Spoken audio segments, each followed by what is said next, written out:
today's episode is really based around this quote from Theodore Roosevelt, which is comparison is the thief of joy. Mm-hmm. And I think it's super important when it comes to not only flow, but just life in general and this concept of joy. So it's something that we should kind of break apart and break down and see what areas of our lives that we can really talk about this and get an idea, a better sense for why people are comparing to others and why maybe they shouldn't as much as they do. Mm-hmm. So it's interestingly enough, when I was making sure, like I've heard this quote a ton of times, comparison is the thief of joy, and I knew it was from Theodore Roosevelt. I didn't. But I wanted to make sure that I didn't have like my facts wrong or something. And interestingly enough, I didn't bother reading any of them because I couldn't really, I wanted to see if we could come up with why they thought this, but all the top hits on it are about how people disagree with that. Oh, okay. So I'm like, interesting. Cool. Why is every single article that if you search comparison is the thief of joy, it's like, I disagree.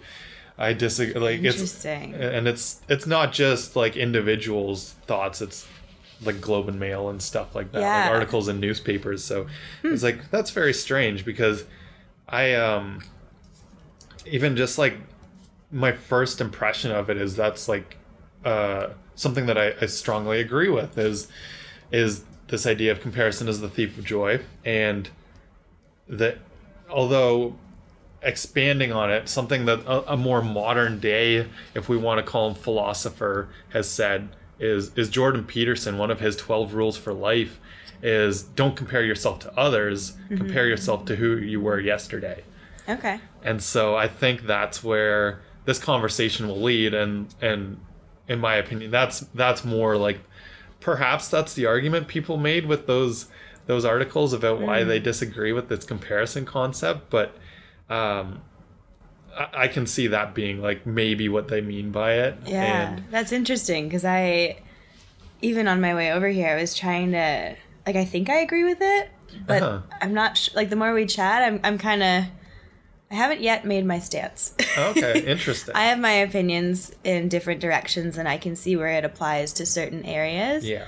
But I need this dialogue to figure out where I stand on it. So that'll be interesting to see if I can come up with. I think my student brain is still here and I have a critical lens on everything. So I come at everything with a skeptical mind. Yeah. But so like the first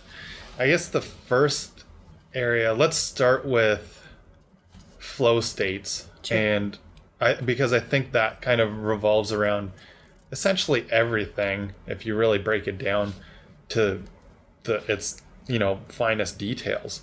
So with flow states and this idea of comparing yourself to others.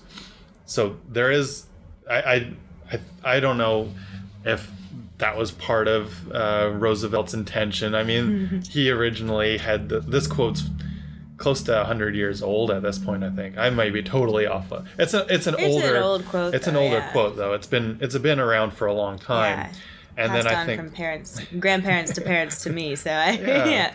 And so I think whether there's more to the story than like this simple couple words pieced together. Oh, I'm sure, right? But yeah.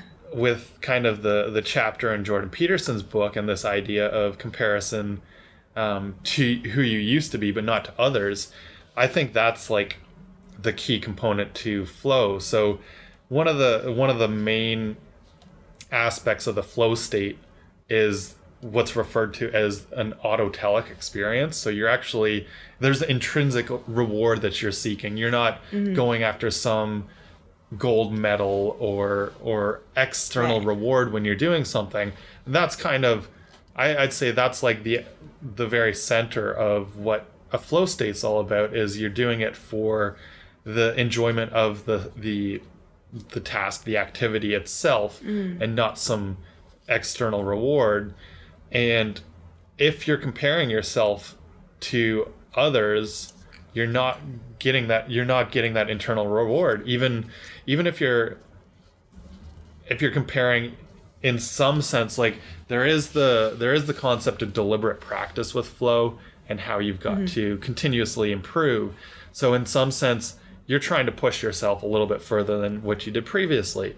But if that's all that you're thinking about in the moment when you're trying to be in like a flow state of whatever it is that you're getting enjoyment out of, and that's another aspect of flow is there is some sort of sense of enjoyment, which usually comes with the mastery of it and not necessarily something that you're quote unquote passionate about. Yeah. It's more like that sense of improvement.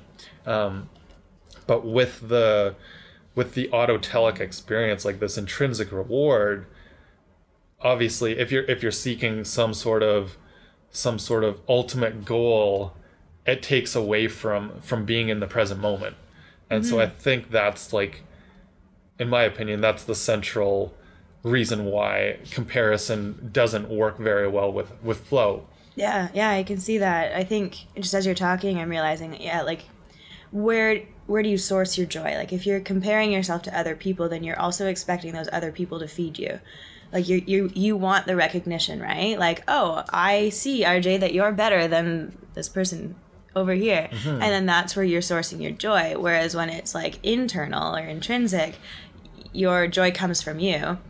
And then you can get into that flow state because you've already fed yourself. You're not looking to be fed by other people, right? And so that's going to help you get into your zone or your flow a lot more efficiently. Yeah. I'm a little leery about Jordan Peterson's right now because I'm like, I do that. I compare myself to myself, but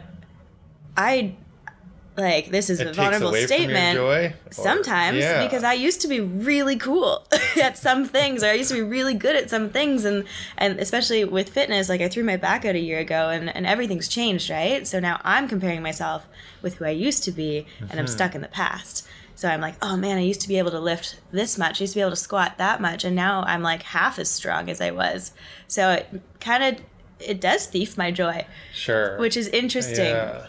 So I understand what he's saying, like build yourself up, like growth mindset, right? And I think that's what I need to work on, is just actually being like, okay, yeah, I used to be there, cool, let's grow. But I see what he's saying. Like there is an opportunity to be like, okay, today I'm going to be better than I was yesterday. Whatever that means. And I think that can at least give you gratification that hopefully turns into joy, right? Right. So I'm not totally sold on Jordan Peterson, JP, we call him at my house. But the second JP at the house. Yeah.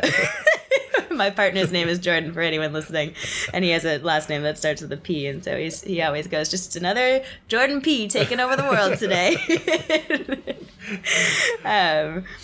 But I do see that, like, at least where you source your joy is really important for flow. Yeah. That's kind of, And I forget, I mean, all of his chapters are in that book are super long, and I'm sure there's more to his story well. But we can hope that he includes something about not getting caught up in, if you are on like some sort of decline or whatever. It's not about beating yourself up about your past. There's always a way to improve, even if it's like that concept of 1% better. Exactly. It doesn't have to be like a personal best. It's just improving upon yourself in some aspect, and not necessarily in like one sort of field. It's like the whole overarching thing that you are, and everything that's in your life. So hopefully that's, I forget, it's been a while since I read the book, and I don't obsess over what he says, because he's that would be comparison to what he says all the time, and he wouldn't even before that, I don't think so. That's I think essentially with flow states, there's that part of it, but also, well, obviously, like we mentioned, like the enjoyment part, but there's that, like, flow is all about that fine line between the anxiety and boredom. And if you're going after somebody else's perceived best or goal, if you're comparing yourself to somebody else when when practicing whatever, it's taking you out of that fine line balance, and you're not really able to get that spot where, you know, your action and awareness is perfectly balanced with your sort of the loss of self-consciousness that comes with flow as well, where you're in that present moment completely immersed, because your brain's going to be going like, oh, I'm not doing as well as so and so, I'm not getting to the point where I want to be, because you think you have to be at this other point. And I think another key component of like the growth with flow is this constant and continual feedback that comes into play. That's why like coaches and mentors are often very important when it comes to flow states. I'd say specifically when it comes to like a physical performance of flow. And if you're, I think it's important just the awareness of this in general, because if the coach isn't aware of that as much, or as conscious of being specific to the athlete or specific to the performer, there's going to be that issue of comparison being like implied externally from this coach that's trying to push that growth of that feedback. So it's wrapped up in every aspect of flow states and getting there, I think, with the concern and just building the awareness of comparison and why it could be an issue. And but that's everything in life as well, I feel. So obviously like schooling's a big one with that, and comparison in schooling is like such a pervasive issue. And how do you feel about that?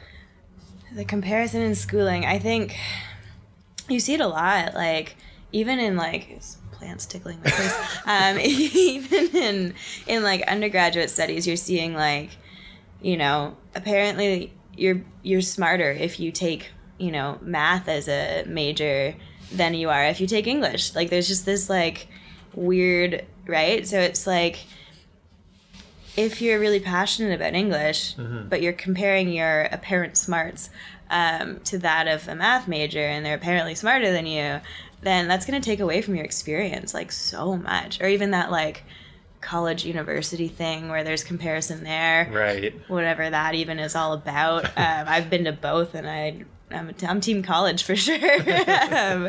But yeah, I think ultimately like my bottom line with schooling is that it does take away from your experience. And if you are looking at what someone else is doing or how someone else is doing, even how well they're doing within your own major, your own class, like that, you're not going to be able to, one, focus on your own stuff to learn to excel on your own. And I don't think I had a 2 there. I don't know why I said 1. But but yeah, I think it's kind of, it just makes me sad, because it's like school is a really large portion of your young life. Like it's, you know, a lot of people are in school for first 20 years of their life kind of thing. And if you're, the whole time you're there, you're looking at like Susie who's doing better than you, you're missing out on 20 years of your life. And 20 years, if this quote is, you know, true, you're missing out on 20 years of like pure joy, and that's terrible, right? Like you want to definitely have a childhood and a young adulthood of ecstasy, I think, like excitement, and life should be good, and you should have that like self-awareness and self-control and all this stuff that goes with flow state that that can bring you into your adulthood with kind of a direction, right? Yeah. Like I kind of wonder if this is just how you lose yourself too. Like it's not just you lose joy. It's like, you know, if you're always looking at other people. Yeah. Where are you? I think so. Like a lot of the time. And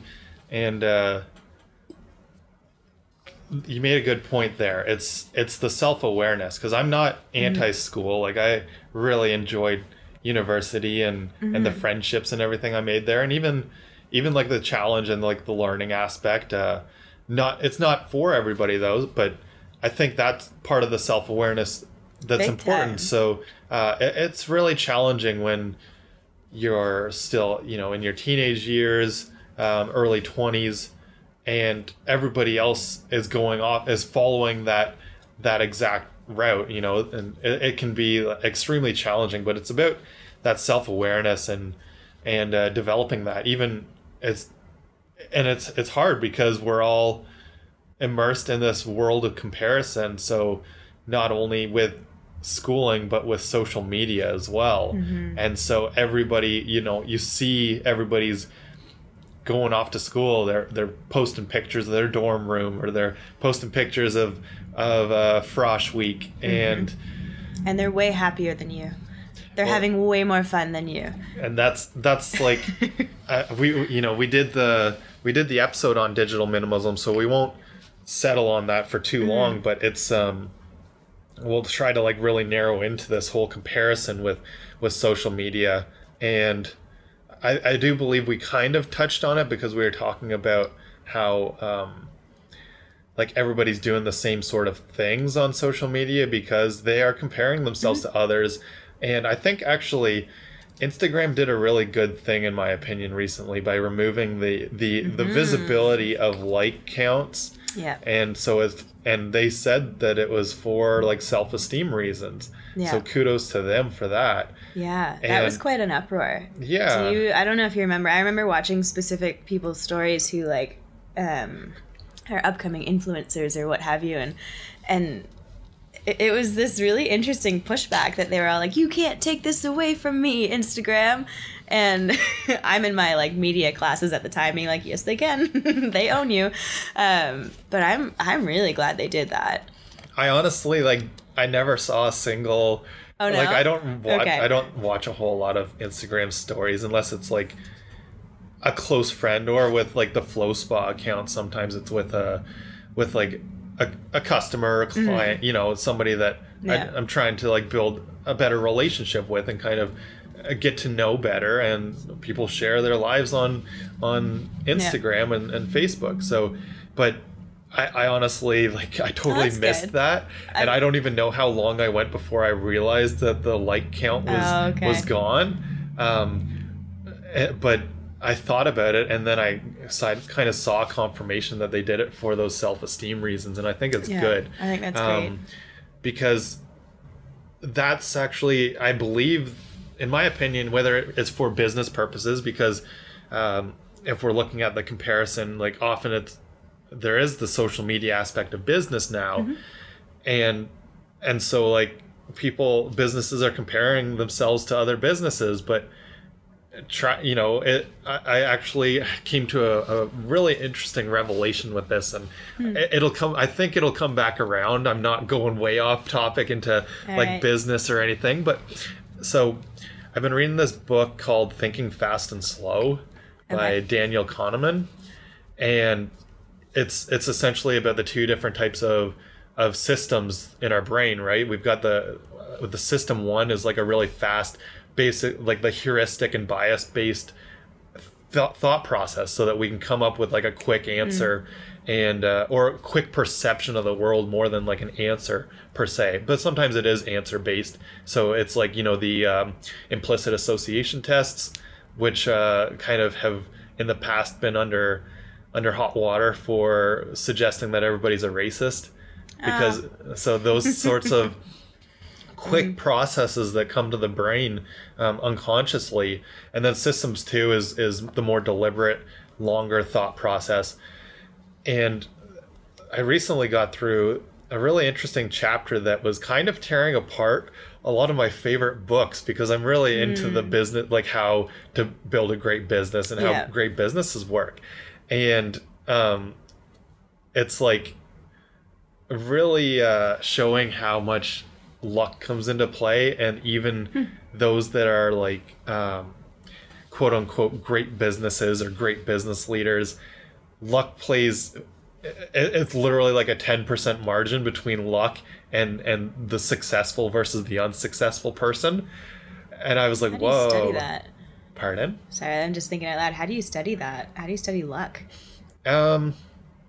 Essentially, essentially like 50% is luck based, right? So a coin flip of 50-50. I see. So if something is basically, if you kind of look at that as like the center point, And if you're looking at the deviation from a center point, that's essentially how you kind of assess it based on luck. And it was interesting, and it's interesting because I'm forgetting what my point with this all was. I got way off. You called yourself on it before you started. I know, didn't I?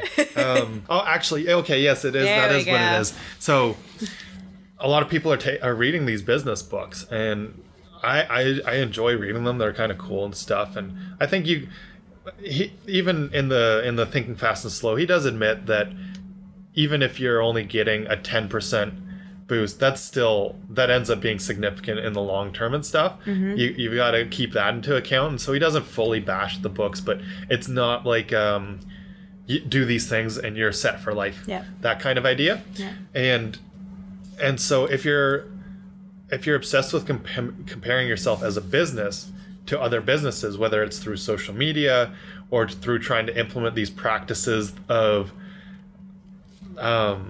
like anybody, basically, if you're trying to follow the Jim Collins route of how great businesses are built, or the Peter Drucker style of entrepreneurship and innovation, and it becomes well, in a lot of sense, it's like inauthentic, and it can be, unless that's really at the core of who you are. And sometimes maybe it takes some like introspection and reading and contemplation to figure out that's like your business style, and that could be fine. But if you're always comparing yourself to others, there's this level of inauthenticity, and and it's stealing joy, because obviously, like, most business owners, I think some people maybe get joy out of money, and that's the only thing, but I don't, that's not the way it is, right?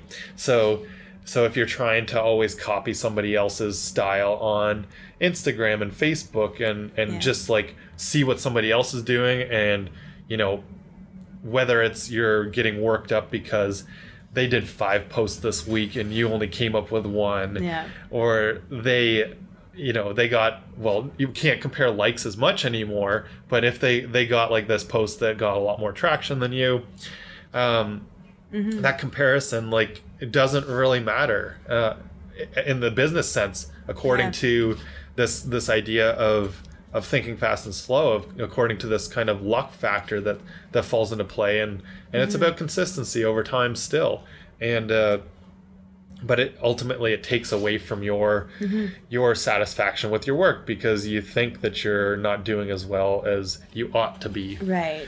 Yeah, and I think I'm not quite yet on board with this luck thing, but I can come around. We might be me and this, what's his name? Daniel Kahneman? Yeah, Daniel Kahneman. I didn't explain it perfectly that's either. okay. We might be speaking about the same thing, so you can tell me if I am.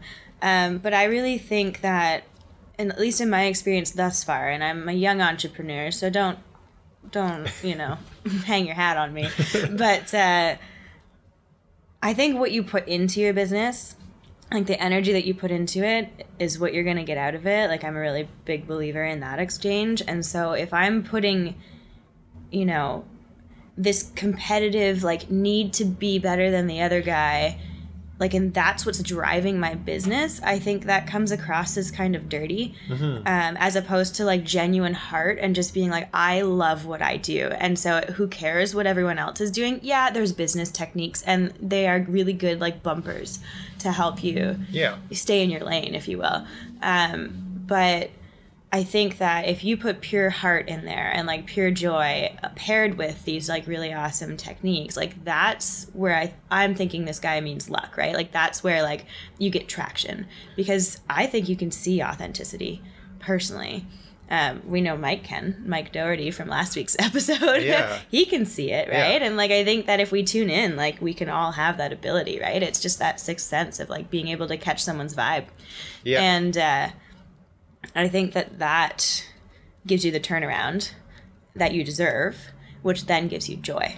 Like I'm kind of thinking like maybe there's some steps in this. Comparison is the thief of joy. It's like comparison, then like I don't think it's like A plus B equals C. I think it's like, comparison takes you away from yourself and away from your self-awareness, and then that creates a lot of like a dissociation with self, and then that creates depression, and then you don't have joy, right? Whereas, if you're really in tune with yourself, you're in your own flow, you've got like maybe coaches and bumpers and whatever you need to help you stay in your lane, then you can actually put real, true, like your own mojo into it, right? And your own, we'll say, passion.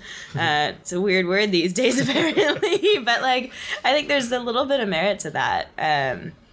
What you give is what you're going to get out, and I think that will bring joy. In my experience, it has. Like the more my own heart and my own kind of flair I put into my personal training, the more like I cried with a client last night because I was so proud of her and stuff like that, because I was so in my own like state with her, rather than looking around to see what everyone else was doing in the gym, because that's not what it's about. Right? Yeah. So, yeah, that's what I got. It was interesting. I kind of have to review what he said, because, like, once again, he's not downplaying the fact that there are these things that are above just pure luck. He is saying, like, but the funny thing is we all make these, even everything we're saying and, like, trying to rationalize are the things that he says pure statistics disagree with. So that's where it's like a really interesting, like, quick example, because this isn't about like these systems processes in our brain this episode, but this idea like of golfers, it's the idea of like the regression to the mean. So if a golfer has like a hot streak, like a good day, there's luck involved. But you can't say based off of, Tiger played this well today, that he's going to continue to play well tomorrow. Right. It's the concept of regression to the mean. So like that mean point in the center is essentially the luck like being evenly split. And then when you get lucky or when you get unlucky is how you go from one side to the other. Right. And he's saying that that's involved with, I think more so with some of these books that essentially like he kind of did a jab at, because they are looking at the history of a successful versus unsuccessful company. And so he is saying that there's luck involved there. And so we can't just simply say, this company did A, B, and C, that's why they were unsuccessful, and this company did X, Y, and Z, and that's why they're... Because there's this uncertain element that has supported one or the the Yeah. I don't know, something doesn't quite work. I don't know. I'm like knotted up about it, just in my stomach, being like, no. That's essentially like the whole point of his book, being like a lot of our intuition and stuff is just flawed. It's like, it's a very interesting book. Yeah, and, like, I'm not a fan of this guy already. It does jive against a lot of like the way people want to perceive things. It is really I do appreciate a critical lens on things. Like I do respect that. I just think I would be really tense reading that book the whole way through. I kind of look at like when someone says to me like, oh, you're so lucky you have that, I'm like, you have no idea how hard I've worked to get here, right? So like when people say that, I just feel like it's a bit of a like a cop out almost, of just being like, well, I could have done that too, but you're the lucky one, right? And I'm like, no, man, I put in, like, I got my ducks in a row, and I put in the work, and now I'm still putting in the work, and it's paying off, right? But I think, I don't want to get too, like, woo-woo on this, but, like, I do personally believe that, like, everyone, I like to believe that there's a meaning to life, because that keeps me going, and I do believe that each person has like a thing that they're supposed to do in this life, like, or whether it's like they're supposed to do for the greater good, or it's just like that works for them as a person. I do believe everyone has their niche, and I think that we can call it luck, or we can just call it like alignment. If you're in your niche, if you're where you're supposed to be, that's where success comes. Like if you're breaking through your own barriers of fear to get to this place that, you know, I've talked about it before, but like this thing that feels bigger than you, but that also feels like you're so hungry for it. I think that that's where, you know, the success and the joy comes from. Whereas if I'm trying to fit myself into this cookie cutter I don't fit into, and I'm doing all the steps and I'm working so hard, just as hard. Like, let's say, you know, we're both working towards the same thing, but for you, it's your niche, and for me, I'm just trying to fit in. Yeah. Like, I think that that's where, you know, you will get lucky because it's your niche. Right. It's your thing. You're supposed to do that. And so I think it just comes down to, like, how true are you to yourself, and how well do you know yourself? Yeah. And I feel like I've said this every podcast. I'm like, it all comes down to self-awareness, because I think flow really does. Right? Absolutely. That's what I was going to kind of like punch home the point being is what you're saying is essentially like it's all about finding that flow, because flow in, you know, Csikszentmihalyi's point of view is essentially what meaning's all about. Yeah. And I don't know. I haven't finished that book.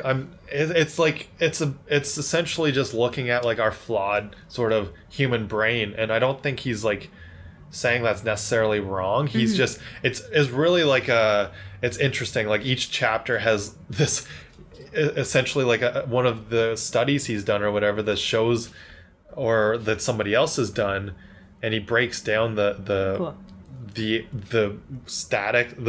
statistics and everything about it, but you get to actually go through some of these like things in the book and realize like your intuition about something is sometimes wrong, and like it's not. I don't think he's some people are just like that logical that they don't want to. They get joy out of numbers instead of like, great. And that's really his passion instead of like joy out of, I don't know, like feeling or emotion and and like and cool. That's like, his niche. Good for him, right? Exactly. Like, and if it doesn't align with me, that's okay.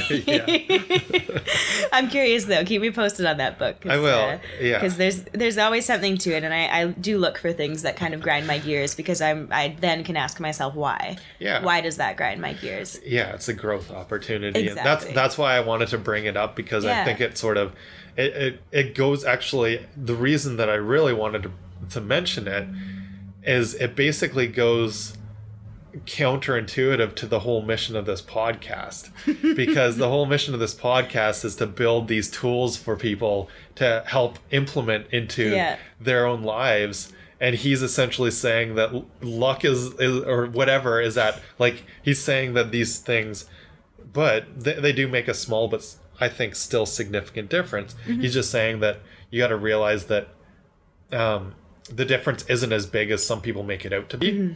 But if you keep following, it's like compound interest. If you keep it going over time, it becomes that much more powerful. Sure. Yeah. And so that's why it's about like this journey and not a destination with flow and with whatever it is that you like to do and get enjoyment out of. And so if you're comparing yourself to somebody else, like that's like creating an endpoint that's false. Yeah.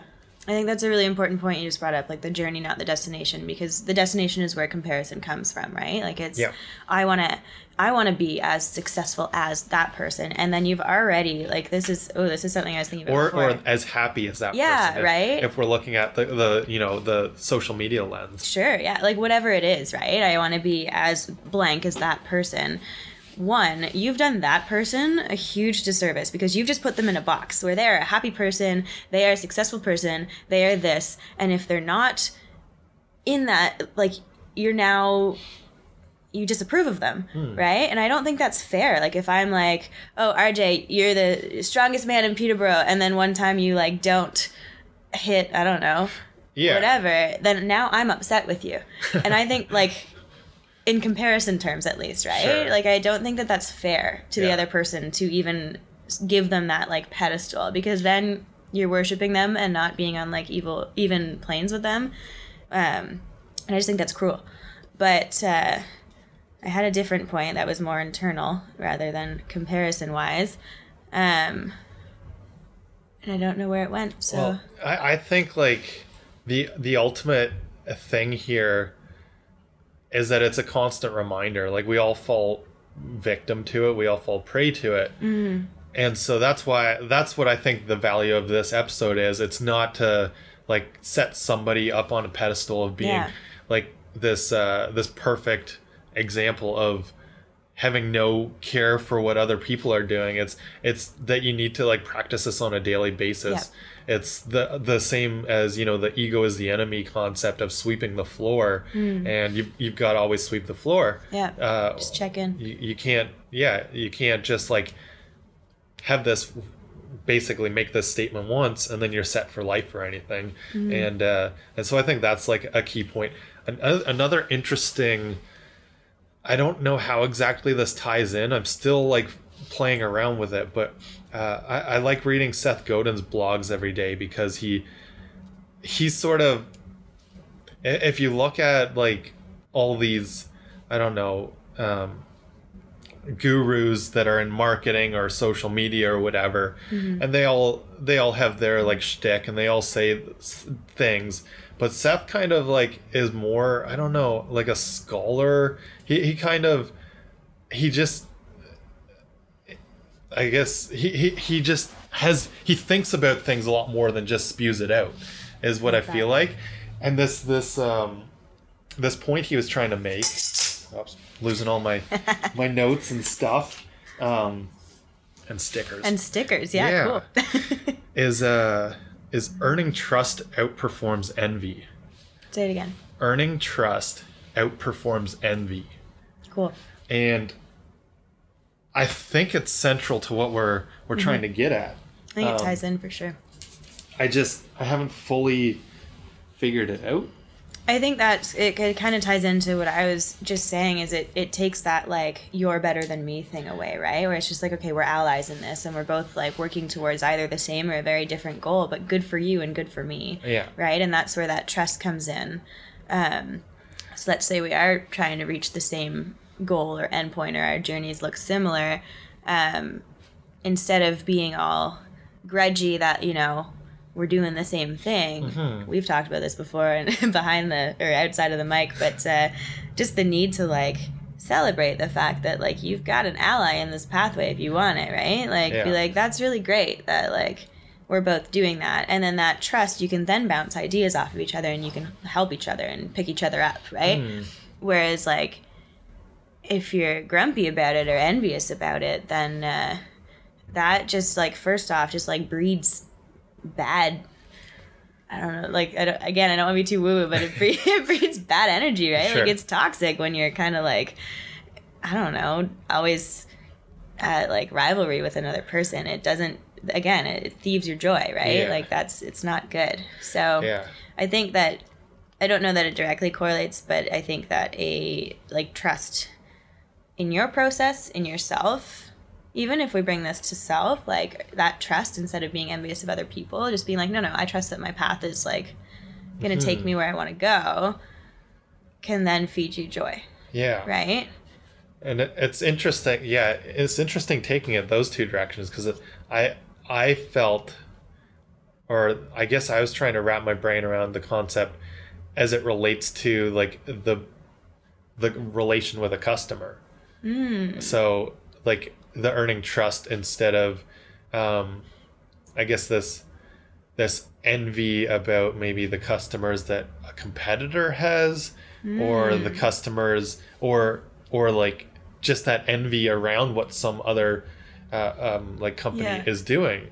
Like if you're envious, that's kind of like the comparison and trying to like replicate them, instead of focusing on your own thing and building that trust within your own community. And that's kind of where, you know, because his specialty is, Seth's specialty is really about like world-class marketing with the minimum viable audience. He's not about getting you millions of clients. He's about getting you that like unwavering relationship between the ones that really care about what you're doing. Quality, So that's interesting, but I thought it really tied into this concept of the comparison as the thief of joy. I think so, because I don't think that you can have envy and joy in the same room. No, not real, not, you know, not, I mean, maybe certain like amounts of each. I was just gonna say, like, you'd have to really compartmentalize, right? Absolutely, that's totally. So it's an interesting thought. I don't know where trust ties into it, but I do think that if we bring it back to flow and we bring it back to self-awareness, like trusting yourself and your own abilities to be the person you want to be and to grow to where you want to grow, like that takes a lot of trust in yourself, because otherwise, like, you get like full of imposter syndrome and you get this like, I'm not good enough, and then it comes down to like, ooh, I'm onto something here. Comes down to like not liking yourself at that point, and then you get depressed and then you outsource your joy, right? Whereas like if you trust yourself, I think that can bring you a lot of joy, because you're no longer getting down on yourself. You're building yourself up, being like, I've got this. And then when you get it, you know, happy, happy, joy, joy.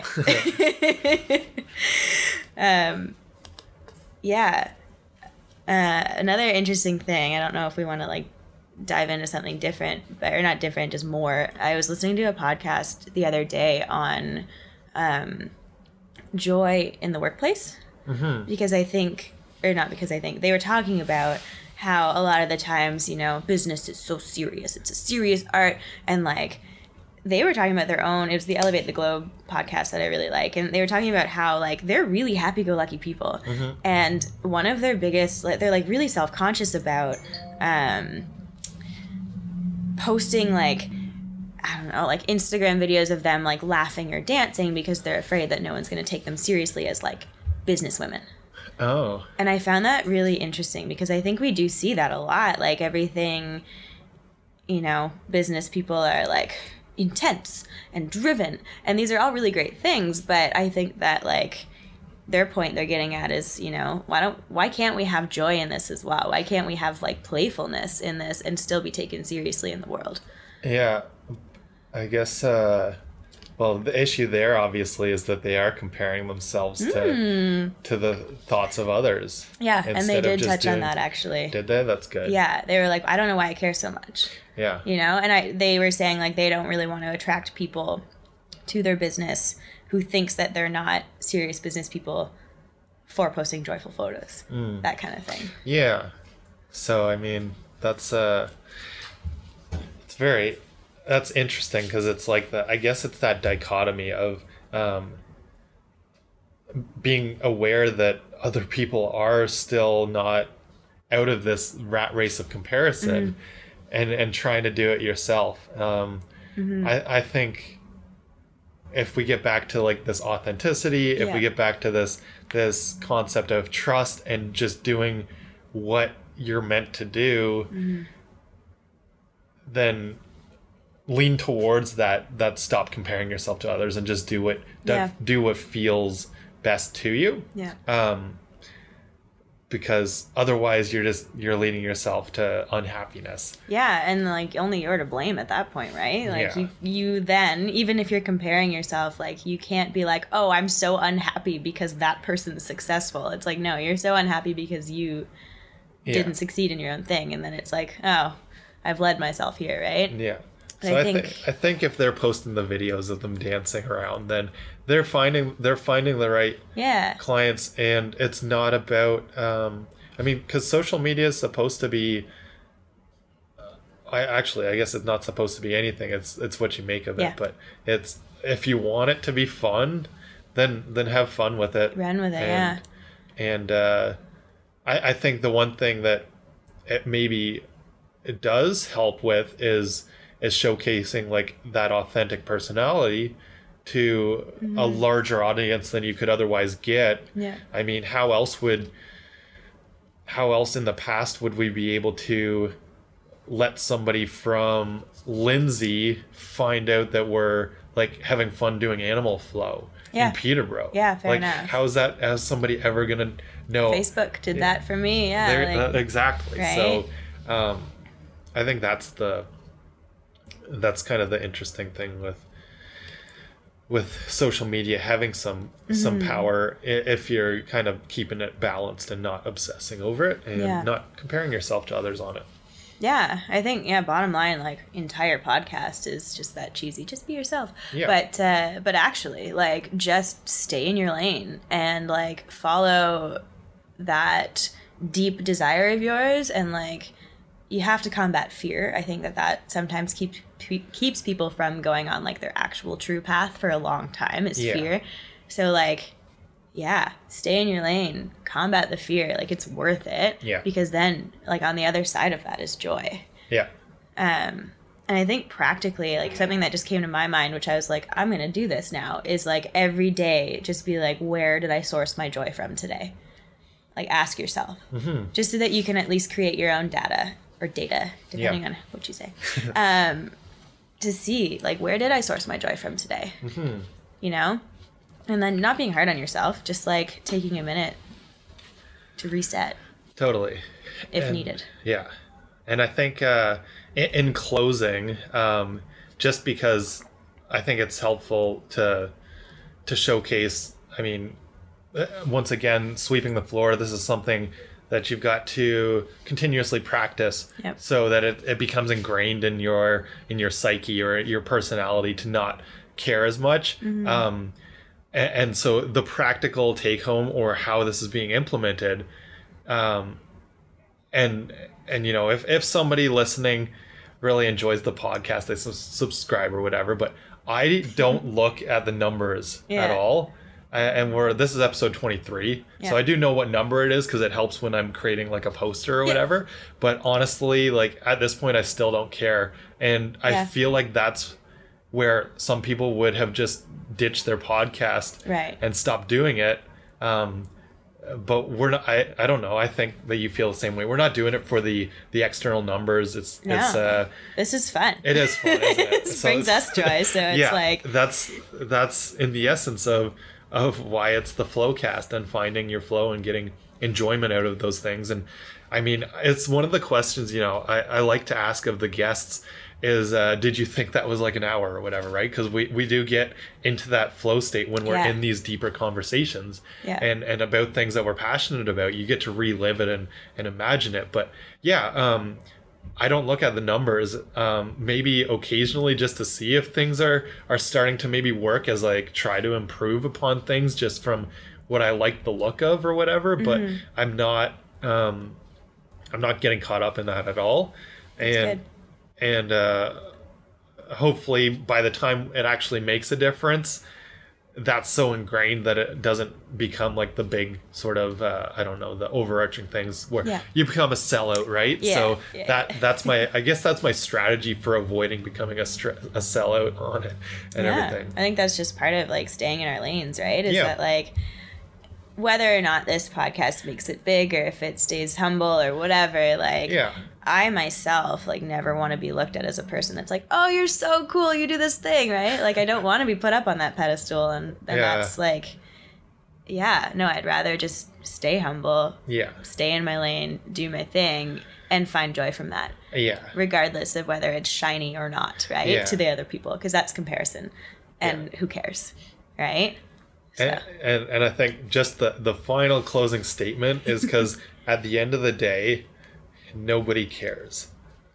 If you really like think about it, nobody cares. Everybody's way too caught up in their own things to... I tell my clients that all the time. Because it may pass through their head, or you may get like a rude comment from somebody that's having a bad day, but they've forgotten about it while you're still perseverating on it and still typically letting it run through your mind and kind of destroy your joy. So nobody cares. And so just do you and just enjoy, like, you know, do your own thing and keep searching for whatever it is you're passionate about or you get enjoyment out of, and just keep working towards it. Inside joy, not outside joy. Cool. Drop the mic. Mic drop.